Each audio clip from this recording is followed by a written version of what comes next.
शालेय पोषण आहार कामगारांचा कामगार मेळावा संपन्न।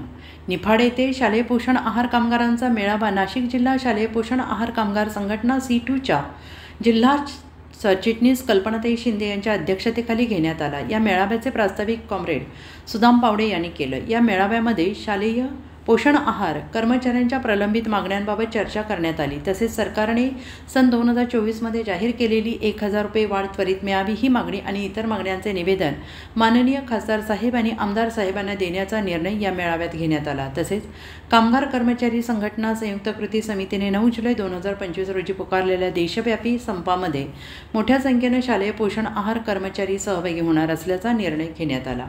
मेळाव्यास आणि शालेय पोषण आहार कर्मचाऱ्यांचे प्रलंबित प्रश्नावर C2चे जिल्हा सरचिटणीस कॉम्रेड देविदास आडोळे यांनी महत्त्वाचे मार्गदर्शन केलं आहे। तसेच शालेय पोषण आहार कर्मचाऱ्यांनी एकजुटीत राहून न्याय मिळवून देण्याचे आवाहन नाशिक जिल्हा अंगणवाडीच्या जिल्हाध्यक्ष डॉक्टर कॉम्रेड सुलक्षणा ठोंबरे यांनी केलं आहे। तसेच निफाड तालुक्यातील शालेय पोषण आहार कर्मचाऱ्यांनी C2 संघटनेच्या नेतृत्वाखाली येऊन आणि संघटनेचे मेंबर होऊन आपले प्रलंबित प्रश्न सोडवून घेण्यात यावे। संघटनेच्या जिल्हा संघटक कॉम्रेड छाया जाधव यांनी मेळावा प्रसंगी कर्मचाऱ्यांना आवाहन केलं आहे।